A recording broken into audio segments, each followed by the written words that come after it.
Joseph is here or not, but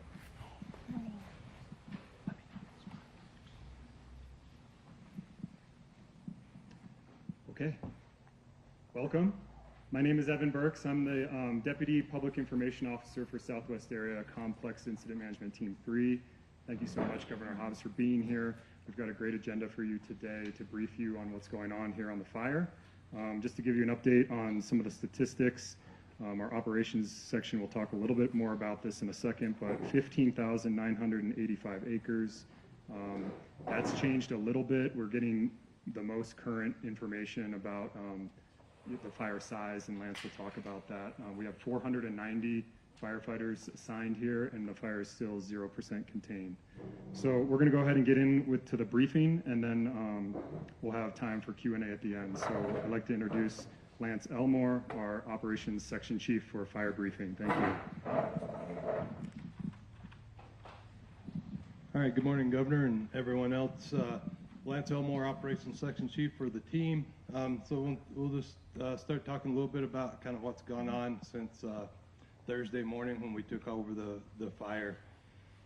So here on the west side, Greer's just down here on kind of that southwest corner of the fire. You know, folks have been in there. That area is looking really well. We've had folks in there every day patrolling, securing any of the hot spots. So no real activity in that area since we took over the fire on Thursday. Moving up here to kind of the northwest part of the fire, this is Highway 260. Crews went in yesterday, the night before and yesterday. They burned from the South Fork private area up the South Fork Road to Highway 260. They burned that out west to Highway 373, which is the one that goes down into Greer.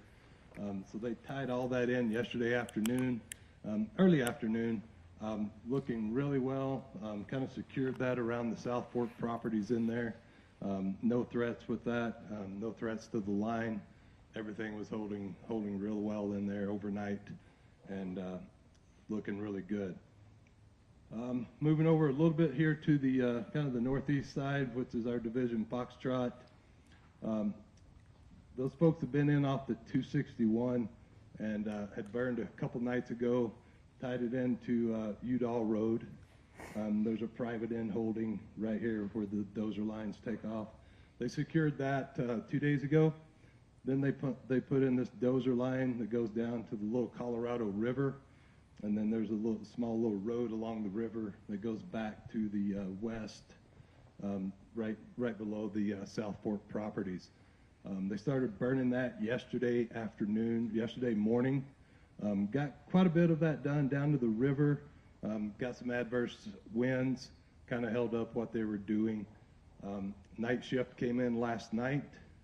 I think they had about 2.5 miles left to hand ignite. They did use the UAS aerial ignitions last night, and they completed that all the way down and tied in with the other division, Charlie, here, to kind of get a secure edge on that area there just south of the South Fork. So that was all looking good. They did, like I said, use the UAS to do some aerial ignitions interior last night as well, just to help with that process. Here on the east side of the fire, this is Highway 261 going south on that side. This little area here that pokes out to the east of 261, that happened on Wednesday, the day before we took the fire. But over the first couple days, crews were in, they found some roads, tied a few things in. They burned this 2 nights ago, secured that.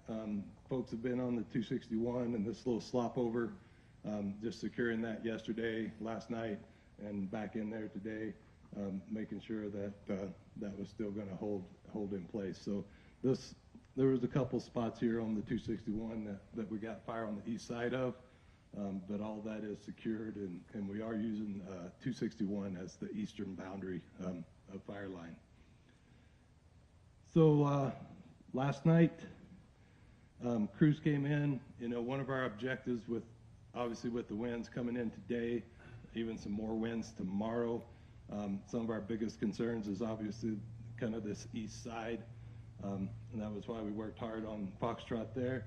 And crews came in last night, burned off the Highway 261 down to the Forest Road 409. And that was the objectives, was to get a buffer in here for when the winds came. Those guys kind of went in, overachieved what we expected. So they got down to Forest Road 409 and burned to a road just east of the South Fork Road, back into the fire. This little hatch mark that we have drawn in is their burnouts from last night and also here. So the acres, this shows 15,000 something. The real acres are going to be a little bigger, probably around 18,000, I would guess, without seeing any kind of new infrared flights. All of this is holding well. Crews are in there today, patrolling, securing, mopping up, just making sure things stay in there. And I guess on another note, you know, we do have a structure group that's been out in the south of Eager here, assessing houses, doing triage, making a good product to leave with the forest of homes and their assessments of what that might be. So that's kind of what's going on with the fire to date. Any questions?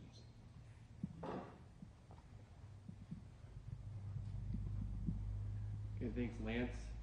Eric Johnson, I'm the fire behavior analyst with the team. So really the story from the Greer fire starts this winter. There's essentially no snowpack, very little rain. When you drive around out there, you can barely find a green blade of grass. The trees, the shrubs are really, really dry. About 80% live fuel moisture, which means they're just barely on the edge of even live right now. So with that brings us to earlier this week when this fire started. As is normal for this area, it was, you know, gusty and dry winds. And we had a really significant wind event then. We had winds out of the southwest with gusts up to over 40 miles an hour. And when you have that kind of winds, you get embers that are getting carried out in front of the fire a mile or more. So we had spot fires a mile out in front of the fire. Fire ran about 4.5 miles under that sort of event. Over the last several days, we've had a moderated wind situation, which has been good. So it's still gusty, still extraordinarily dry, but better.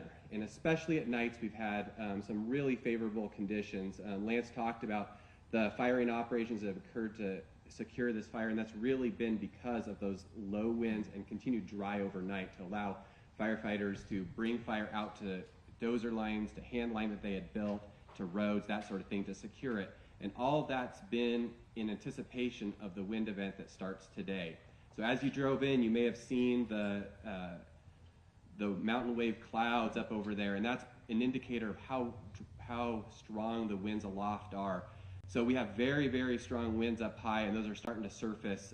About 10 this morning, they started to come down here into Round Valley, and those are starting to show up on our weather stations. We have a few weather stations scattered around the fire area to help with our weather forecasting and to predict what the fire is going to do, and that's already showing up in there. So today we're looking at winds gusting to 35, maybe a bit higher, and then tomorrow even stronger. Today is going to be the driest day. Tomorrow's going to be a little bit more moist as far as the air mass. Both days have potential, if we had fire, get established outside of lines, they could be multi-mile runs. So we could show, I would expect, if we had an ember out here that we weren't able to attack, it could move a couple miles today, and then tomorrow's even worse, so maybe like 4 miles or something. That said, I'm not expecting that to happen due to the work that we've done, the firefighters have done that Lance just talked about. So I'm gonna just walk around the fire here. On the west side, what we're calling Alpha, out Greer area, all of this is looking really good. We had problems the last couple of days with fire down here in the Little Colorado River Canyon, just really tough country. Fire kept making runs out of that, brought fire along the highway to secure it, to make sure when the winds came in this weekend that they couldn't squirt out and carry fire up to the north. So that's looking really good this morning. Similarly, down in the canyon, it's just a continuation of effort. Firing last night with both aerial ignition with unmanned systems as well as firefighters on the ground. Brought fire, secured it down to dozer lines in there. That fire is still filling in this morning, which is some of the smoke you saw driving in. That's looking really good. The concern there is with the southwest winds, it aligns with this canyon. It could bring fire, I was talking about that multi-mile potential, could bring it right into Eager, and that's really concerning. So that's been a focus. Coming around to the west side, fire when our team first got here had slopped across the 261 highway, and that's really the best place to hold it. So they worked very hard to get lines around all of that, fire out those lines, and secure it. That held through the wind event yesterday. Well, it wasn't a wind event, but it was still very dry and gusty. And that held, so we're feeling very good about that. As Lance mentioned, we'll remain vigilant on that to hold it. And then coming around to the south, this part of the fire on the south is it's in rugged terrain, and really, obviously, the focus has been keeping fire from moving up here towards town. But we also don't want fire moving out and circling back around. With these southwest winds, any fire out in this south area certainly has the potential to come back around to Springerville and Eager and impact that, and that's something we do not want. So Lance mentioned the firing operation that continued down the 261, and that's really provided a big buffer. I talked about spotting potential with the winds that we're expecting this weekend of a mile or maybe even more, with that embers getting carried by the wind. And by having this great big buffer out in front of it, that's going to stop that. Right now, I'm expecting this fire to continue to move south into the wind today, and by doing this, that's really preventing it from being able to come out. So with all of this, what I'm expecting is the fire to stay where it is. I expect to see a lot less smoke production over the weekend, but really this weekend's wind is really going to be a test for all the firefighting efforts that have gone on up till this point. Now it's going to be a test in responding to any embers that happen to get across the line and try to squash that. Lastly, with those winds, the other concern is just the ability for aviation. Aviation is just really susceptible to those gusty winds. We really like to have the aircraft up there to look for anything new that gets started, and then to quickly help us get water onto it.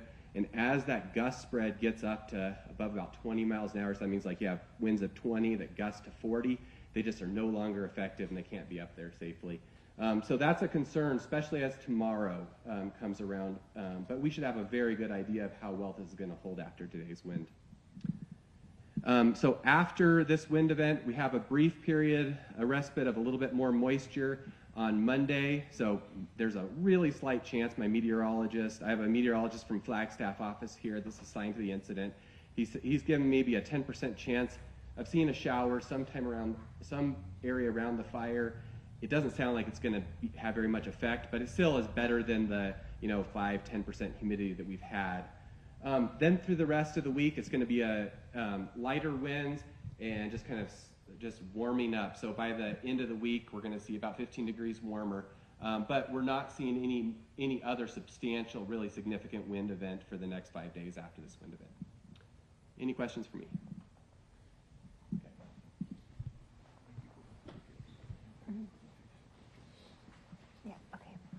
Thanks, Eric. Morning, my name's Haley Nickel, and I work in Apache County Emergency Management. A little bit about our emergency management operations.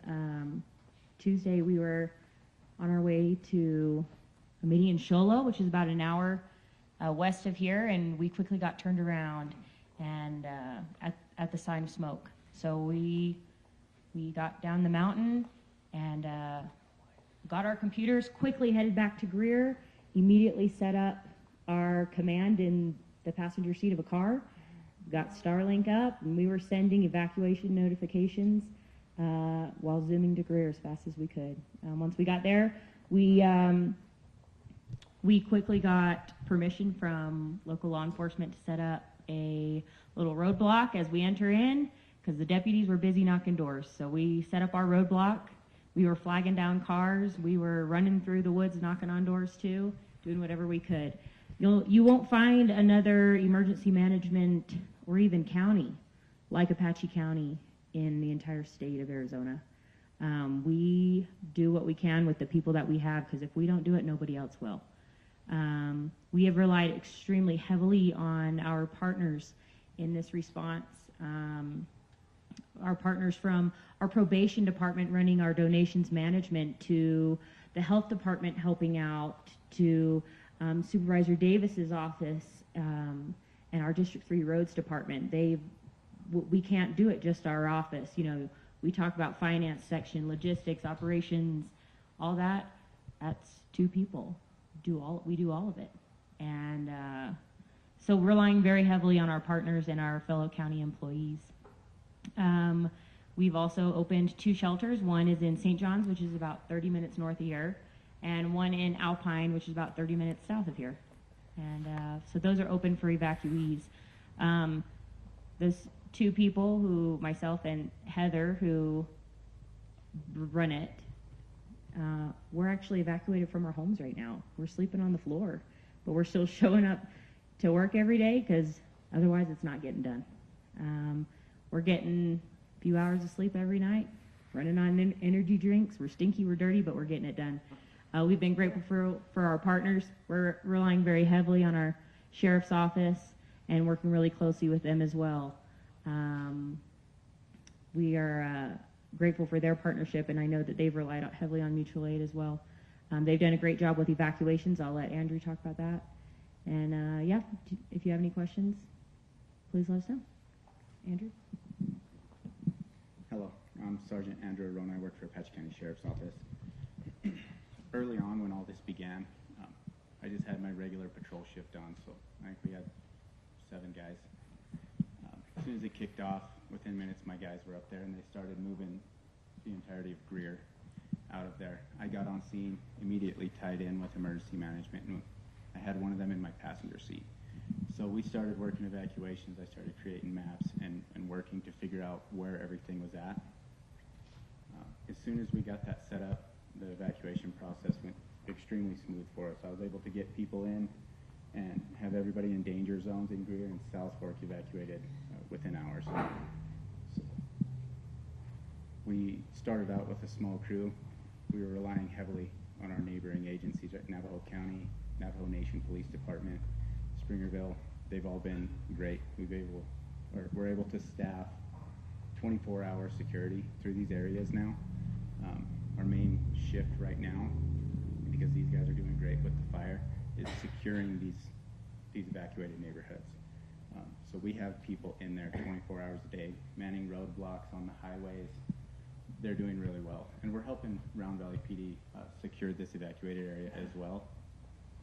But no, the partnerships with everybody has been fantastic, and the cooperation with everybody here has enabled this to run very smoothly from a security standpoint on things. Thank you. Any questions?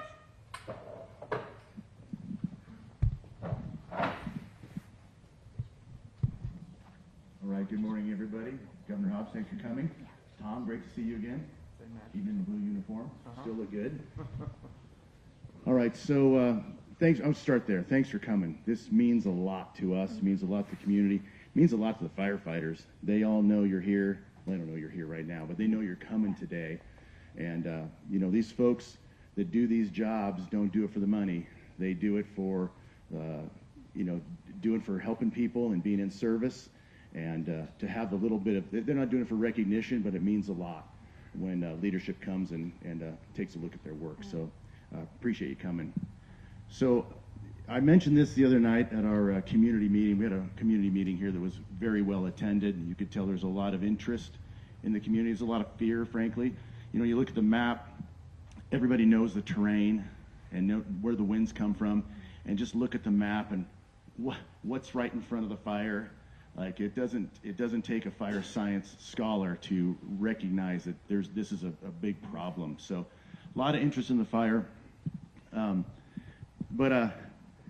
You know, when an incident management team comes to town, you can't hide the work that you've done to be set up for an incident like this. And it's no joke that these people are really set up well.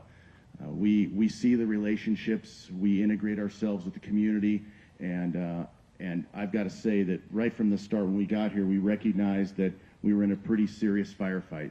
And the initial response that was done on this fire was absolutely heroic. I mean, absolutely heroic. That there's as few homes and critical infrastructure loss as there was is just, it blows my mind still that it wasn't much worse than it was. And so as we begin to come into town and integrate, as I said, you know, the relationships between Arizona DFFM, Apache County, the Sheriff's Department, the U.S. Forest Service, the Greer Fire Department, everybody, you know, these folks are well practiced. And part of that is because they've been tested. You know, these communities get tested a lot. They tend to come together. And I just can't say enough about the organizations here and setting us up to be successful. We've been saying this as a team. So we're Southwest Area Incident Management Team 3, Complex IMT 3, one of 4 complex incident management teams that are assigned essentially out of the Southwest geographic area. Mr. Truitt is IC on one of the other 4 teams, as you well know, obviously. And we just drew the straw. We were the first up to get the call. And so to be able to come in, and this was a fairly short handoff. Oftentimes this takes days to set up, and we shadow and we watch and make sure that we can integrate well and that we can keep the responders safe. It was pretty obvious we needed to integrate quickly, so our team was able to come in, and because of the structure that was already set up with road guards, initial response, the donations, the county OEM, like, we just came in and grabbed the fire and were able to commit the resources that were needed to get us in a point where, frankly, I don't know that anybody thought after those first couple of days we'd be at this point just a few short days later. So part of that is, some of it is just the timing. Right now, we're sort of the only show in town. If you've looked at all on like even the Southwest or the national priority setting right now, we're the #1 incident in the country. We're certainly the #1 incident in the Southwest. We're really the only show in town. So what that's meant to us is that we're able to get what we need. And in terms of logistic support, I mean, we had our camp set up faster than we've had camp set up previously most of the time. All the support for the crews, to equipment, to aircraft. I mean, right now, I believe we've got 12 of the 15 hotshot crews stationed in the Southwest. I don't know that I've ever had that happen, John, but that's pretty remarkable. So it's twofold. It's the timing, but also people recognize the potential for this fire and the impact to communities and just health and safety. So I think that we're in a pretty good spot right now. Lance, I think painted a good picture there. But you know, we're at this point. Eric did a good job representing what the risks are coming into the weather pattern the next couple of days. We are certainly not out of the woods yet. We are staying very vigilant. We've got a lot of people that are evacuated. There's a lot of folks that have gone. There's people that have stayed, and we've cut power in there for health and safety for the firefighters as well as everybody else involved. So we recognize right now we're kind of on this bubble right now where we've got a pretty significant upper hand on the fire, but all it's going to take is, as Eric said, I mean, one ember across the line, and we have an entirely different landscape. So this pattern we're in for the next few days of just kind of holding what we have, I think is a good stance. And then we, as Lance said, we don't have a lot left to secure on the perimeter of the fire, but there's still some very, very tough country. So again, the partnership, the delegation that we're under here with Arizona State and the Forest Service, I think has been remarkable. Again, the support from all levels is why we're successful. So we're happy to be here, happy to be in service. Thanks for coming. Thank you, Matt. And now, Governor Hobbs, we'd invite you if you have any questions. Yeah. We've got a lot of folks in the room, all the people here from the federal agencies, the local, the state. So anything that you have on your mind. This microphone doesn't really go very far, so I think we could probably go without it. Yeah, I can do If that. people can't hear, we can come up here and speak. So you've all talked about how well everything is working and the coordination. I'm just curious what is the biggest challenge being faced right now?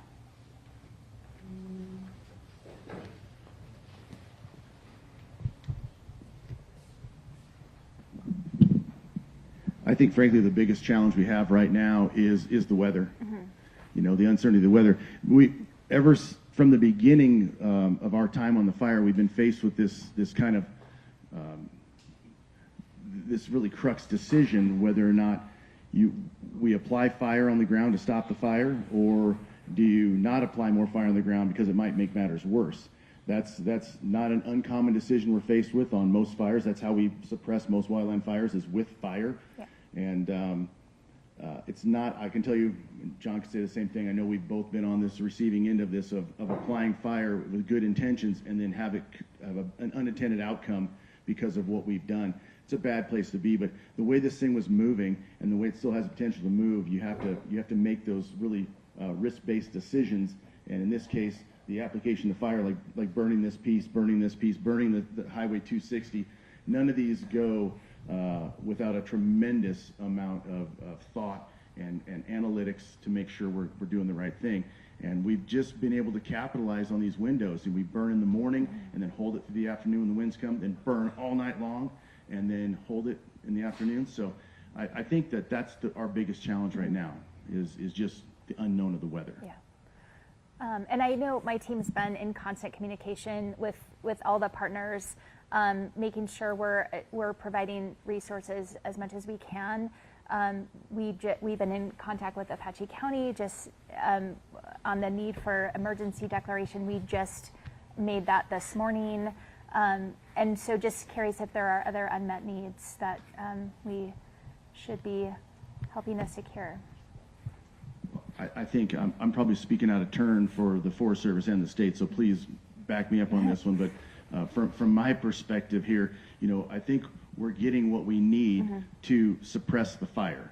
But that's just the very beginning of what I think is the longer term needs here. There's going to be a lot of restoration. There's going to be a lot of rehabilitation. There's going to be a lot of downstream effects after the fire, obviously. So I know that the declaration is going to help with a lot of that stuff. The Forest Service can come to town with their BEAR program to help with a lot of that emergency stabilization. And then as I look further out, again, the team comes in and we're unbiased. We look at everything and kind of can be that other eye. I think there's going to be some increased community awareness. There's going to be community wildfire mitigation. It's going to be very helpful on the heels. After a large fire like something like this, people are really in a good place to talk about grants. They're in a good place to talk about how we all work together for future mitigation, for future events. Good morning, Governor. Appreciate you coming, and it means a lot. Just want to say thanks to everyone that's in here. We've been working with Lehigh off and on for a long time, and he's our go-to guy. He gets us in the mix when we need to be there, and law enforcement's been outstanding. As the emergency management director, I've been in good contact with Gabe, working on certain things, and I think I spent half of my budget in 4 days.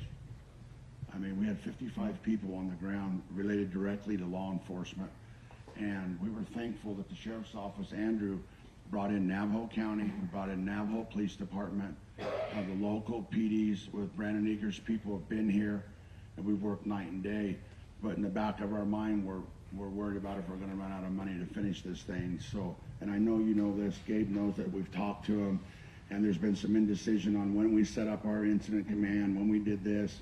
We started right from the beginning. I mean, there's pictures and stuff out there of these people risking their lives, and it was, I've been in a lot of fires, you know. I helped Gary Butler and the Rodeo Chedeska. We were here with the Wallow. This was a crazy start to a fire, and how we got as lucky as we did to get those people out of there, you know, I think, you know, we were blessed. So it was an emotional deal for the citizens. You know, there's a lot of trauma in this community. You know, it goes way back. That fire hasn't just scarred the mountain, it scarred the community. And we've come together good. I mean, we've met a lot of new people, a lot of new friends. And Supervisor Davis has been here with our county manager every single day trying to help us. So when this is over and this thing gets put out, we all know that there's financial obligations that we have for the communities and to recover from this. And we're just asking you to be considerate with the communities Yep. And your presence here shows all of it for us. Thank you. And we really appreciate it, and we'll work close with Gabe, but, you know, we are a poor county, Yeah. and we need your help. Thank you. Yeah. So I understand there's been a number of mitigation projects implemented by both U.S. Forest Service and the State Department. How have those projects informed kind of how you approach this fire? I don't, yeah, okay. I can answer the tail end of that Okay. part. I'll answer the tail end of it, but I mean, the experts in the room are not me on that. That's like Lehigh and Travis and Dusty and others. But initially, when we began to look at what our options were here for holding features and containment line construction, the Apache Crees provided us with some very detailed options. Their prescribed burning and hazardous fuels mitigation program is on par. I work for the U.S. Forest Service. I live in Albuquerque. I manage a forest over there, and I look at these guys' stuff, and I'm making notes. Like, these guys are really way ahead of a lot of folks. So this is a great example right here. The reason we were able to take a chunk like this, even ahead of predicted weather like we've been talking about, is because of their active fuels management. Rob, you guys burned that just a couple years ago, something like that. It's the only reason we were successful at keeping fire really out of Water Canyon, frankly. And all these homes that are in here, like this, I mean, it's tremendous loss in there.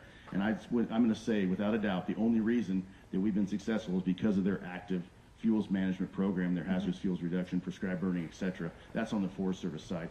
Can't speak Lehigh much to the state side, but I know that up here there's been a lot of treatment on the top. We talked a little bit about the last year of coordination between like you and Johnny and the work you've done in that interface area. So there's just been a tremendous amount of coordination at the federal and state level around this fire, and that's frankly what's caused us to be successful. Great. And will that mitigation also have impact on kind of the post-fire impacts as well? Yeah, absolutely. So without treatments in a lot of these areas, and I'm just focusing on one place, there is treatments all over this landscape. But what you'll see is post-fire, we'll produce maps. There's burned area maps, and you'll be able to look at the severity. And I think what you'll see, a fire like this, it's hard to talk about the good effects of the fire. Right. The public doesn't want to hear that. There's just, I mean, there's good fire and there's bad fire. This is bad fire. I mean, this is bad fire. A lot of people out of their homes lost, infrastructure damage.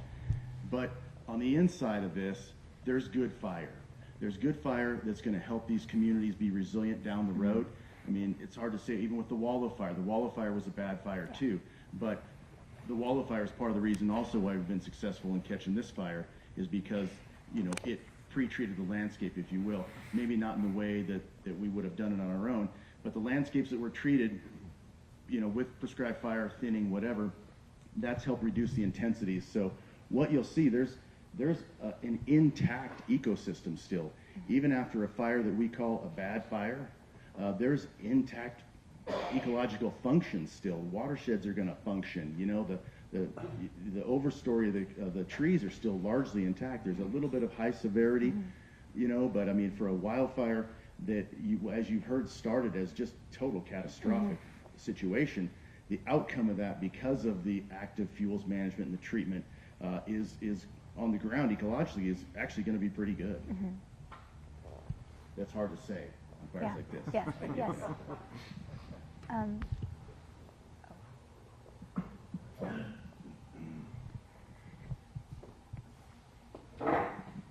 Hi, I'm Rob Lieber. I'm the forest supervisor for the Apache Crees, and I looked at my cliff notes now. 48,000 acres of projects have been done in there. That's logging, thinning, prescribed fire, pile burning, hand thinning, mastication, and it matches up with the state. We have some maps that we'll show you later. The state's been kind of matching their treatments up with us. So the coordination fire, I think, started a long time ago. I think we learned some lessons during the Wallow fire in 2011. And it's not just lessons on the response. We have meetings, you know, all spring about how we coordinate our response to fire. I think I see Lehigh, 3 times at different meetings this year and different fire departments, but it also helps us coordinate our treatments. And I think that's a really important thing. How will it affect us after? It'll recover faster. Bottom line, I feel like it will. This was mostly a ground fire, not a canopy fire, because a lot of the canopy was removed. It's been thinned. With winds, none of the treatments we did are designed to make it not burn at all. Right. They're designed to change the way they burn. So a lot of the fire was ground fire. It was very quick, so it was in a lot of residence time. The fire didn't sit on stuff, killing stuff down to the roots. And it's been a pretty aggressive program. I think it's helped an amazing amount. And it's a suite of treatments and the coordination with our partners. That would actually include, they're not here, but the Game and Fish pays for a lot of aerial ignition and some of that kind of treatments on some of these projects.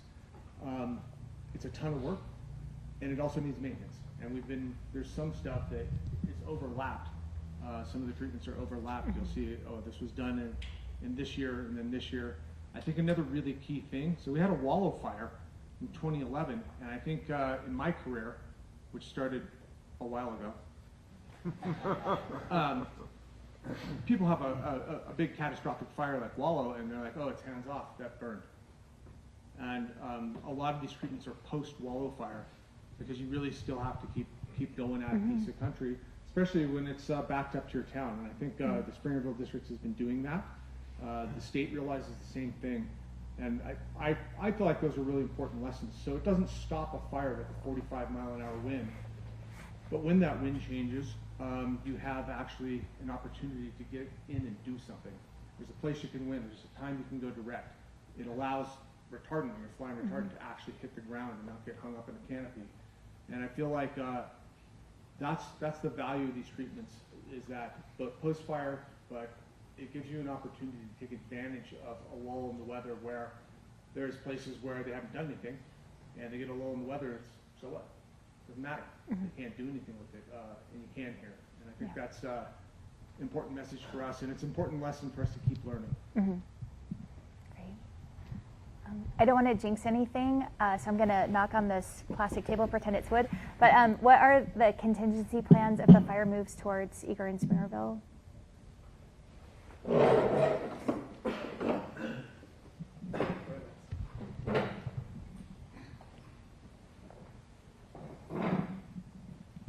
So I talked a little earlier about the structure group that's been here in south of Eagle and all of this country.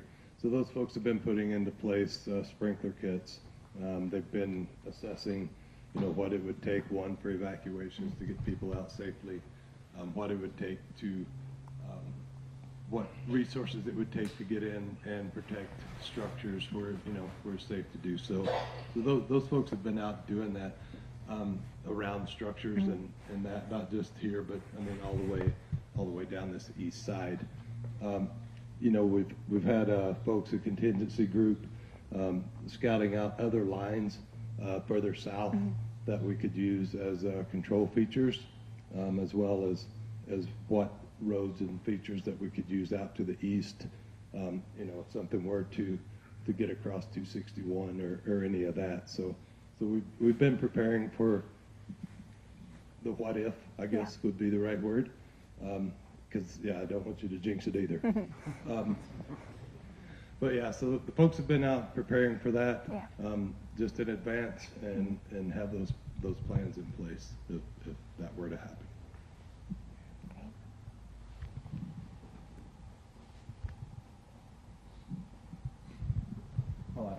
I'll add a couple things to that. So I've put more time into evacuation maps than you could imagine. Everything has been zoned out. There's zones that are ready to go next, and I've worked all the way out down past Nutrio. So because I don't want to get caught behind if something does change drastically.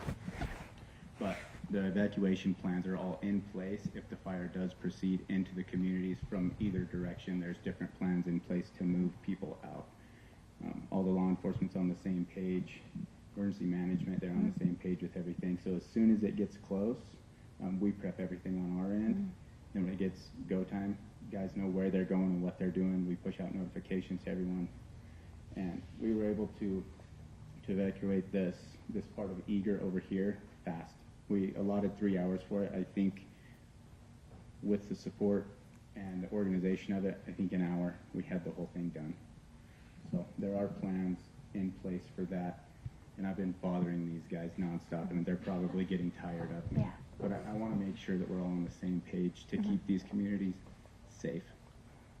Can you talk about, while you're up there, can you talk about kind of what you do on a regular basis? So community, I mean, it sounds like you haven't had a lot of hesitation or resistance on evacuation efforts, and how, like the prevention or readiness you do ahead of time to get folks like, yeah, this is what we do, we're gonna cooperate, yeah.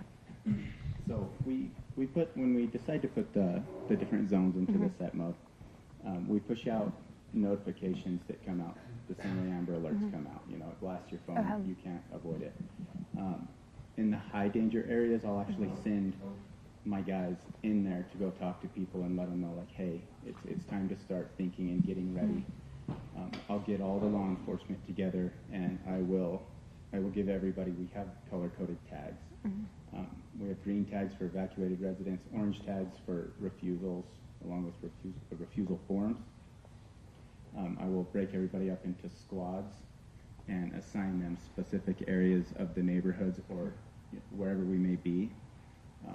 So everybody has a job, they know that job, and when we push the button to go, they go in there, they do it, they bring me back everything and report success rates in each one of those blocks, and I document all of the refusal forms, everything of that nature, so that I know who's in there.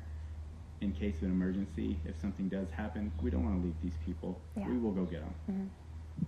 Thank you. Anything else? Good morning, Governor. Brandon Eager. I'm the town manager for the town of Eager. We have a few other concerns and issues. Yeah. This fire burned across one of our water sources for the town of Eager. That comes off down from Coon Spring. It comes down into town. It's a gravity-fed water system that's 70 years old. We have concerns. Obviously, after the wall of fire, we had erosion problems, and a line that old, we've been having problems with it, and this is going to cause more problems. We've been trying to seek funding to be able to replace that line to make it more viable.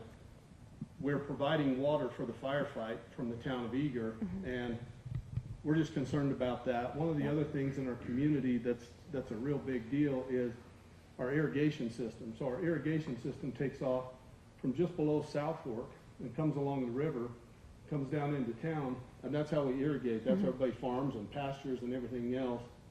So that's all runs right here along where the fire lines and stuff are. We're concerned about that. We're concerned about some of the heavy equipment that had to go in there and being able to repair that. It's a small local ditch company is what it is, and it's not well funded. So we're hoping that if we do have damage, we can find some grant funding or some help from somewhere to be able to get this going and to be able to take care of our community in the future. But that water source from that water line is a big deal to us, so I just wanted to make you aware of that. Okay. Thank you. Yeah. Thank you for being here. Yeah, thank you. Okay, I think, did that answer all your questions that you had? Did you have anything else? Because we're about out of time. Okay, yeah, obviously this will inform kind of the rest of fire season, just lessons, learning. Right now, I know we're all expecting a really bad season, but I don't necessarily need an answer, but yeah. I think we have a few more minutes. Yeah, okay. Okay, does anyone want to talk about the seasonal outlook? I'll start. Okay. For the people in here, they're equally or more qualified than me. John Truitt. Yeah, so not only locally here, but I guess, well, I'll just start here. Yesterday, there was an issuance of a national fire and fuels advisory that includes most of the White Mountains, most of the Gila Zone, and a good portion of my forest over in New Mexico. I know for New Mexico, for my forest, that's never happened. We've never seen a nationally published fuels and fire advisory. And that speaks to the low snowpack. It speaks to just the overall drought condition and the live fuel moistures being as low as we've almost ever seen. So that's setting us up for this. We're on the edge of still a pretty significant fire potential season. So that fuels and fire behavior advisory is central to that part of the area. But if you look overall at like the potential for large fire growth that gets published nationally, we're in the bullseye. Most of Arizona, most of New Mexico is above average for large fire potential all the way through until we get some sort of season-ending event with the monsoons. And even then, if you're in a place that doesn't get a season-ending event, it's just going to keep going. So I unfortunately, this type of fire behavior is probably not, this is probably not the last you're going to see of this throughout the state of Arizona. I'd say pretty widespread. John, you want to say anything else on that? Okay, Tom? Matt, I'll add something to that. And so we are, as you rightfully said, expecting a pretty busy fire season from now until, let's say, the next 6 to 8 weeks, especially through the month of June. One of the things we're doing, and I just want to, maybe before I say that, Matt, I want to say thank you to you and your team for showing up and helping us and helping the community of Eager, Greer, and Springerville. It means a lot. And that actually helps the state, it helps the Forest Service be ready to respond to other fires that may happen across the state. As was mentioned, we're in red flag conditions for a significant part of the state of Arizona. Just so folks are aware, one of the things we've done at DFFM is we pre-positioned 2 task forces across the state that are in place right now. We have a task force down in the Tucson area. We have a task force set up in the Phoenix area to respond effectively to any initial attacks that may happen across the state. And I know that augments and supplements what the Forest Service has in place as well. So I just wanted to put that out there and acknowledge that we are doing everything we can to engage in a very potentially busy fire season over the next 6 to 8 to 10 weeks. So thank you, Matt. Hey, Matt, can I just add something to that, Director? Sure. So what we've done, Governor, at the beginning of the season, we coordinate these meetings that Rob was talking about. And that meeting, it's part of that collaboration between, the emergency services of both Navajo and Apache counties, which is what I'm kind of in this district. And so the fire managers like Travis to my right here, and the rangers like Dusty over here to my left, we all get together with all the locals, and we do a pre-season meeting where we talk about who's going to do what are the roles, what information do we have, and who needs that information. When the fire kicked off, there was no argument with nothing. Travis was the first one there. He took the fire right off the bat. There was nothing there. When I showed up, emergency services were already there, and that caravan of vehicles going in to get people out. So it worked out well. The fire event was it could have been catastrophic if it wasn't in the location where it started. And so, I was telling Matt, when I sat up on the mesa trying to help, and just boulders were rolling with the wind. So that's how strong that wind was. So just to kind of give you an idea. And I just wanted to add that. Thank you. It's just, that's the coordination that happens between all the agencies, So I just wanted to put that out there. Thanks, Leon. I just want to express my gratitude to all of you, but also all of those folks on the front lines that are probably really tired right now. And I hopefully will get a chance to say thank you personally to some of them today, but I know not all of them. So if you would please convey that to everyone out there fighting these fires. And I think just everything we've heard today is just such a testament to the partnership and the coordination that doesn't just happen when in the middle of a catastrophic incident, but that is ongoing on a regular basis. Because if it hadn't been, you wouldn't see the level of partnership that's happening right now on the ground. So just really thank you all so much. And I know that there have been some homes, and I'm committed to helping ensure that those families have the resources they need post-fire. So we'll be working on that as well. So thank you all so much. If I may, Governor, hi, my name's Ross Greer, I'm the Chief Deputy here at the Apache County Sheriff's Office. First of all, I want to thank you for coming out, but on behalf of the Sheriff's Office, for all the leadership here, our number one concern is life. So I'm grateful for all the resources that are here, to those who are trying to protect that, and also the property, the resources, and all that. And I appreciate you coming out. But as we go further on with this operation on law enforcement side, as it becomes sustained, we're going to need that assistance to bring in other agencies and what we're planning for. Yep. So thank you very much, and anything you do to assist us would be tremendous help to all of us and the communities, and we truly care for everyone who's affected by this. So thank you, Governor, for coming out. Yep. Okay, great.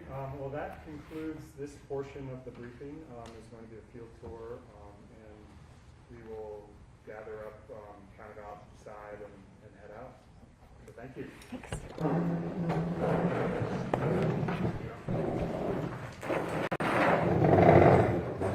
Say hi to a few people. Sir, we need help to complete it all. I don't know if you want PPE on.